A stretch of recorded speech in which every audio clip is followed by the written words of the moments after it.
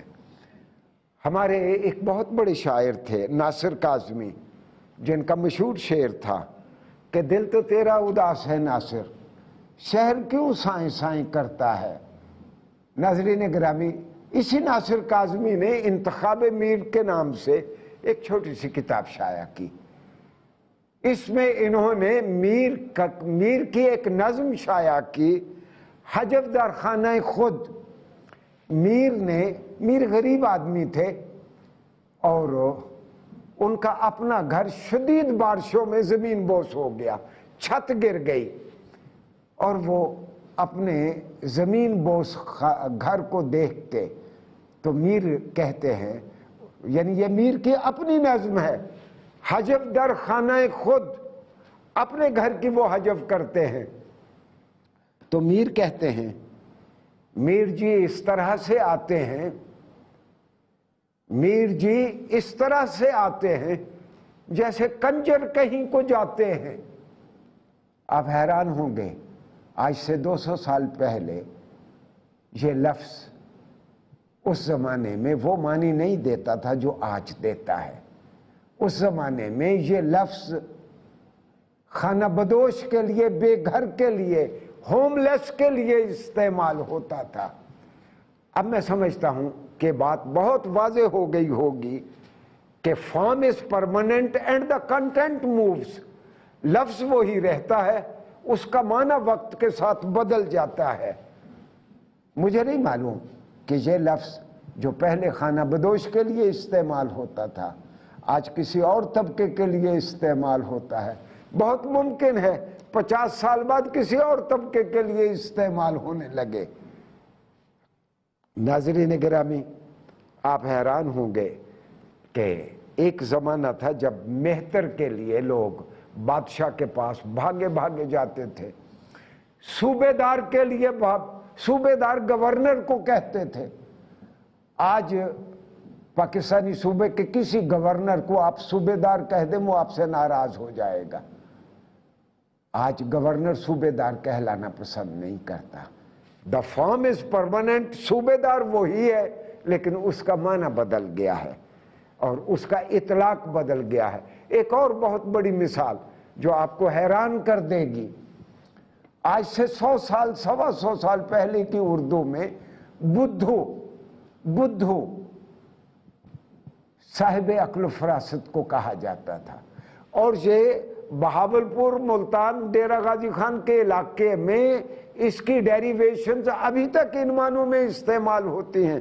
مثلا وہاں کسی شخص نے کسی سے کہنا ہو کہ مجھے سمجھاؤ، تو وہ ایک دوسرے سے کہتے ہیں لالا میکو بدھا، لالا میکو بدھا، یہ مجھے سمجھاؤ۔ سندھی میں بدھی عقل کو، فہم و فراست کو کہتے ہیں، اور اردو میں کبھی بدھو عقل مند کو کہتے تھے۔ آج ایک ابلہ کو، ایک سادہ آدمی کو، ایک بیوقوف آدمی کو کہتے ہیں۔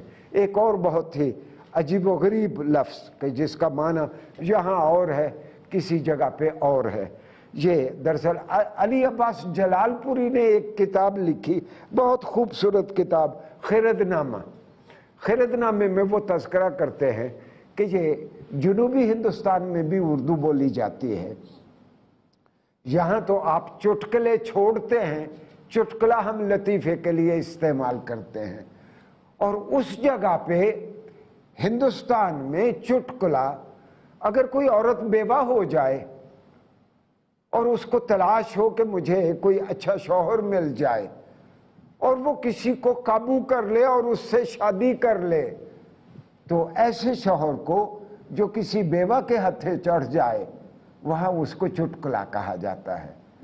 تو یہاں چٹکلا کا معنی اور ہے، یعنی میں کہنا یہ چاہتا ہوں لفظ وہی رہتا ہے، اس کا معنی ناظرین گرامی بدلتا رہتا ہے۔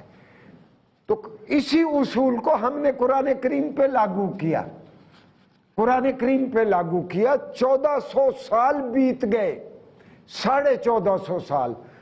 قرآن کا صرف ٹیکسٹ ہی محفوظ نہیں ہے، قرآن کے الفاظ کا اپنے معنی کے ساتھ تعلق بھی محفوظ ہے۔ ناظرین گرامی، اگر کسی عام آدمی سے کوئی ایسا کام سرزد ہو جو قوانین فطرت کے خلاف ہو، اس کو ہم کرامت کہتے ہیں۔ ایک نبی کے ہاتھ سے کوئی ایسا کام ہو جو قوانین فطرت کے بالکل الٹ ہو۔ قانون فطرت تو یہ ہے کہ دنیا کی ساری زبانوں کے الفاظ وقت کے ساتھ ساتھ اپنے معنی بدل لیتے ہیں۔ قرآن کریم 1450 سال سے اسی قانون فطرت کو توڑ رہا ہے۔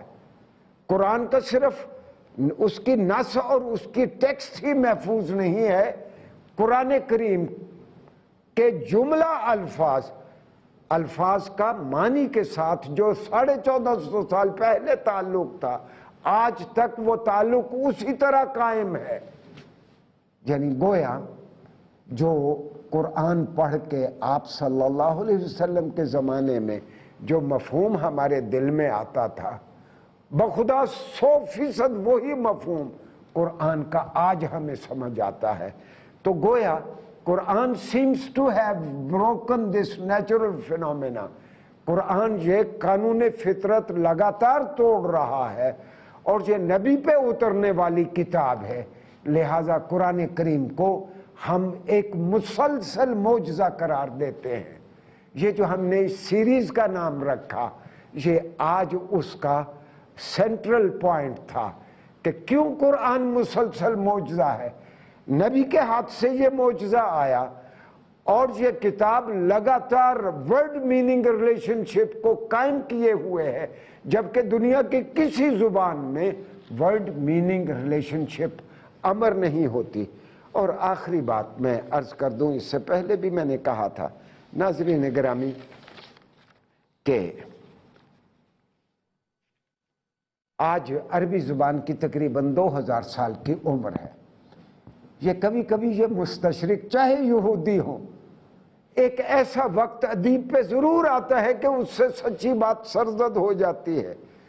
University of Washington D C, Washington D C کی یونیورسٹی ہے، اور وہ آرٹس میں بہت بڑی یونیورسٹی ہے، اور اس کا ایک پروفیسر ہے، اپنے نام سے وہ یہودی لگتا ہے، جیروسلاف، عربی زبان کا استاد ہے۔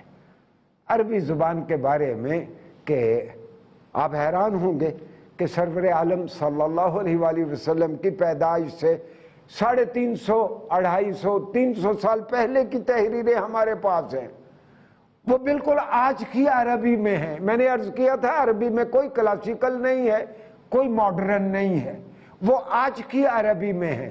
دراصل عربی زبان کو ڈیولپ ہونے کے لیے ایسا ماحول دیا گیا جو کسی اور زبان کو نہیں دیا گیا، وہ اس لیے کہ اللہ تعالیٰ نے اس زبان کو عالمگیر پیغام کا مرکب اور عالمگیر پیغام کا وہیکل بنانا تھا۔ تو یہ جیروسلاف عربی زبان کی پیدائش کے بارے میں کہتا ہے۔ اب اس کو پتا ہے کہ سرور عالم صلی اللہ علیہ وسلم سے بھی 400 سال 300 سال پہلے کی عربی عبارتیں ہمارے پاس ہیں، اور وہ بھی پورے طور پر اپنی رانائی اور حسن کے ساتھ موجود ہیں، بہترین عربی میں ہیں۔ تو وہ کہتا ہے کہ Venus like the Arabic language was born in perfect state of beauty۔ جس طرح یہ وینس محبت اور حسن کا مجسمہ ہے، اس نے حسن کی اوج کمال تک پہنچتے ہوئے کوئی مختلف سٹیجز اس نے عبور نہیں کی۔ تو عربی کے بارے میں کہتا ہے Venus like Arabic language was born in perfect state of beauty۔ ناظرین گرامی، اس پرفیکٹ سٹیٹ آف بیوٹی کا ایک اور مظہر بھی ہے۔ میں نے پچھلے دنوں میں اشارتاً کہا تھا کہ کوٹ مٹھن کے خواجہ فرید ہیں۔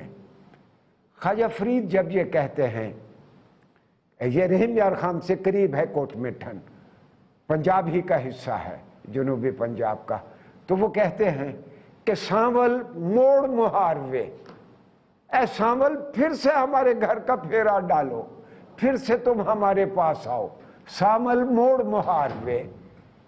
اب میں متردد ہوں، مجھے نہیں پتا کہ سامل کے کیا معنی ہیں۔ اگر میں نے سامل کے معنی سمجھنے ہیں تو مجھے پھر سرائکی ادب پڑھنا پڑے گا، مجھے خواجہ فرید کو پڑھنا پڑے گا۔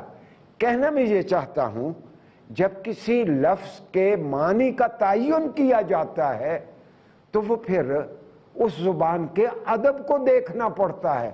یہی سبب ہے کہ عربی میں کہا گیا الشعر دیوان العرب، عربوں کی پوری زندگی کا ریکارڈ ان کے ادب میں ہے۔ صحابہ کہا کرتے تھے اگر کسی کو قرآن کا لفظ سمجھ نہیں آتا فتشوہ فی اشعار العرب، عربوں نے اپنے ادب میں، اپنی شاعری میں اس لفظ کو کس طور پر استعمال کیا ہے وہاں دیکھو۔ ناظرین گرامی، قرآن کا ایک معجزہ یہ بھی ہے کہ جب بھی عربی کے کسی لفظ کے مفہوم کا تعین کرنا ہو، ہم سب سے پہلے قرآن میں دیکھتے ہیں قرآن نے اس لفظ کو کس مفہوم میں باندھا ہے، تب ہمیں پتہ چلتا ہے اس لفظ کا صحیح مفہوم یہ ہے۔ ناظرین گرامی، کل انشاءاللہ قرآن کریم کے کسی اور موضوع پہ ہم بات کریں گے، اور انشاءاللہ یہ ہمارا سلسلہ اس رمضان میں جاری رہے گا۔ والسلام علیکم ورحمۃ اللہ وبرکاتہ۔